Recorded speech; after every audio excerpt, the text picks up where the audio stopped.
ரீசெண்டாக பார்த்தீங்கன்னா அமெரிக்காவோட பிரசிடெண்ட்டாக இருக்கிற டொனால்ட் ட்ரம்ப் அவங்க பார்த்தீங்கன்னா யார் மேலேயோ இருக்கிற கோபத்தை பார்த்தீங்கன்னா நம்மளுடைய இந்தியா மேலே பார்த்தீங்கன்னா திணிச்சிருக்காங்க. அதாவது பார்த்தா நம்மளுடைய இந்தியாவுக்கு மேலே பார்த்தீங்கன்னா 25% பார்த்தீங்கன்னா டேக்ஸை போட்டிருக்காங்க. இதனால யார் யாருக்கெல்லாம் லாஸ் ஆகும். ஸோ அது எல்லாத்தையும் நான் உங்களுக்காக சொல்ல போகிறேன். அது மட்டும் இல்லை, ஸோ இப்போ ரீசெண்டாக என்ன பிரச்சனை நடந்துக்கிட்டு இருக்குன்னு எல்லாத்தையும் நான் ஒன்று விடாத சொல்ல போகிறேன். நம்ம சேனலுக்கு நீங்கள் புதுசாக வந்தீங்கன்னா சப்ஸ்கிரைப் பண்ணி வச்சுட்டு வீடியோக்கு லைக்கை கொடுத்துட்டு முழுசாக வீடியோவை பாருங்கள்.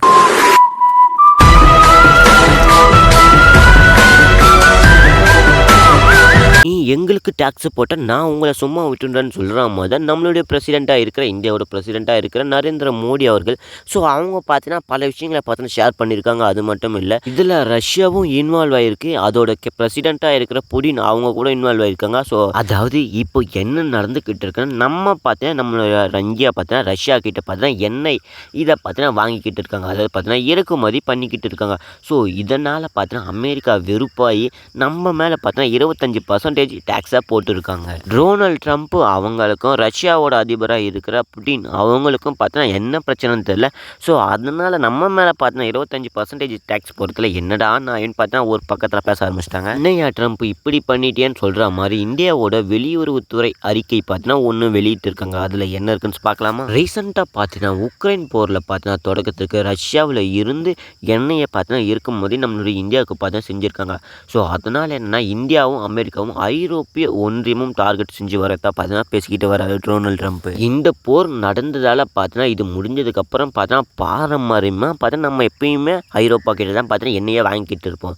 ஸோ இந்த ஒரு பிரச்சனை வந்ததால் பார்த்தீங்கன்னா எண்ணெயை ஏற்றுமதி செய்வதற்கு பார்த்தீங்கன்னா நம்ம இப்போ பார்த்தீங்கன்னா ரஷ்யா கிட்ட பார்த்தீங்கன்னா திரும்ப இருக்கோம். ஸோ அதனால் பார்த்தீங்கன்னா டொனால்ட் ட்ரம்ப்பாக இருக்கிற பிரசிடெண்ட்டாக இருக்கிற அவங்க பார்த்தா 25% நான் டேக்ஸ் போடணும்னு சொல்லியிருக்காரு. சாதாரணமாலாம் சொல்லலை, அதுக்கு முன்னாடி பார்த்தீங்கன்னா பல விஷயங்களை பாராட்டியிருக்காரு. அதாவது பார்த்தா இந்த மாதிரி ஐரோப்பா கிட்ட விட்டுட்டு இப்போது ரஷ்யா கிட்ட வாங்குறது நல்ல விஷயம் தான் பார்த்தா டொனால்ட் ட்ரம்ப்பே பாராட்டியிருக்காரு. அதுக்கப்புறம் என்னென்னு தெரியல, திடீர்னு இந்த மாதிரி பிரச்சனைகளே இறங்கிட்டு இருக்காரு. நம்ம இப்போ ரஷ்யா கிட்ட எண்ணெய் வாங்குறதுக்கு ஒரு முக்கியமான காரணம் என்னென்னா, ஸோ இந்தியாவில் இருக்கிற ஒட்டுமொத்த மக்களுக்குமே பார்த்தா எண்ணெய் குறைந்த விலையில் கொடுக்கணும். அதாவது பார்த்தா நிறைய பேர் இப்போ பார்த்தீங்கன்னா ஃபுல்லாக பார்த்தீங்கன்னா வெஹிக்கலாக இருக்குது. ஸோ அதுக்கெல்லாம் பார்த்தீங்கன்னா எண்ணெய் யூஸ் பண்ணணும். ஸோ அந்த ஒரு காரணத்தாலே பார்த்தீங்கன்னா கம்மியான விலையில் கொடுக்கணும்னு பார்த்தீங்கன்னா இந்த மாதிரி ரஷ்யா கிட்ட ஒரு இது பண்ணியிருக்காங்க, அக்ரிமெண்ட் போட்டுருக்காங்க. ஸோ அதனாலே பார்த்தீங்கன்னா ரஷ்யா கிட்ட பார்த்தீங்கன்னா எண்ணெயே வாங்கிக்கிட்டு இருக்காங்க. அதாவது பார்த்தீங்கன்னா நம்ம ரஷ்யா கிட்ட வாங்குறோம், ஆனால் இப்போ ஒட்டுமொத்த நாடுகளும் பார்த்தீங்கன்னா ரஷ்யா கிட்ட தான் வாங்க போகுதுன்னு சொன்னால் நம்ப முடியுமா?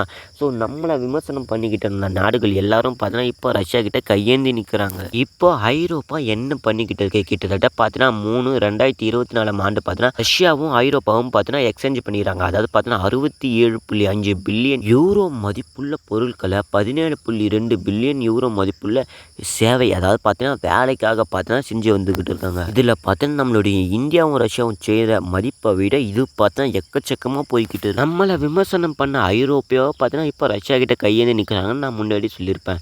அதாவது பார்த்தீங்கன்னா ரஷ்யா ஐரோப்பா கிட்ட இறக்குமதி பண்ணுறது விஷயம் என்னென்னா எல்என்ஜி 16.5 மில்லியன் டன் என்ற வரலாறு உச்சத்தை தொட்டிருக்குன்னு பார்த்தா பேசிக்கிட்டு வராங்க.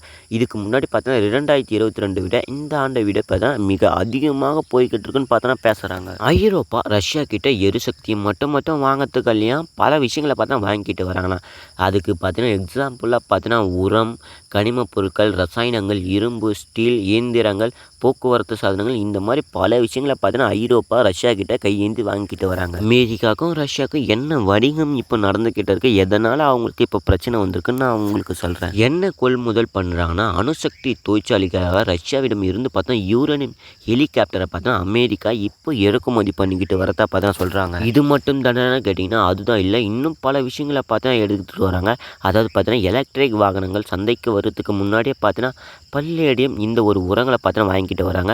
ரசாயனங்களும் பார்த்தா இவங்க வாங்கிக்கிட்டு வராங்க. அதுக்கப்புறம் இந்த மாதிரி பல விஷயங்களை பார்த்தீங்கன்னா ரஷ்யா கிட்ட இருந்து பார்த்தீங்கன்னா அமெரிக்கா வாங்கிக்கிட்டு வராங்க. ஆனால் அப்பயும் பார்த்தீங்கன்னா பிரச்சனையில் ஓடிக்கிட்டு இருக்கு. நாங்கள் இந்தியா வாங்குறது எரிசக்தி மட்டும்தான், வேறு எதுவும் வாங்கலை. நீங்கன்னா மற்ற உரங்கள், ரசாயனங்கள் எல்லாத்தையும் வாங்குறீங்க. எங்களுக்கு இப்போ இந்த மாதிரி டேக்ஸ் போட்டால் என்ன நாயின்னு பார்த்தீங்கன்னா பல பேர் பார்த்தீங்கன்னா பேச ஆரம்பிச்சிட்டாங்க. இந்தியாவோட உறவும் ரஷ்யாவோட உறவும் பார்த்தீங்கன்னா வலுவாக இருக்குன்னு சொல்கிறாங்க. ஸோ என்ன தான் சண்டை போட்டாலும் நாங்கள் எங்களுக்கு கொடுக்குறத இதை நாங்கள் கொடுத்துக்கிட்டு தான் இருப்போம்னு பார்த்தா ரஷ்யா சொல்லியிருப்பாங்க. ஸோ அந்த மாதிரி நம்மளுடைய அமைச்சர், மத்திய அமைச்சராக இருக்கிற தகவல் பார்த்தா சொல்லியிருக்கு. சரி, இந்த ஒரு வீடியோ நினச்சி நீங்கள் என்ன சொல்ல போகிறீங்கன்னு மறக்காமல் கமெண்ட்டில் சொல்லிட்டு வீடியோ பிடிச்ச லைக்கை கொடுத்துட்டு உங்கள் ஃப்ரெண்ட்ஸுகளை ஷேர் பண்ணிட்டு சந்திர டெக்ஸை சப்ஸ்கிரைப் பண்ணி வச்சுங்க. அடுத்த வீடியோவில் சந்திக்கலாம்.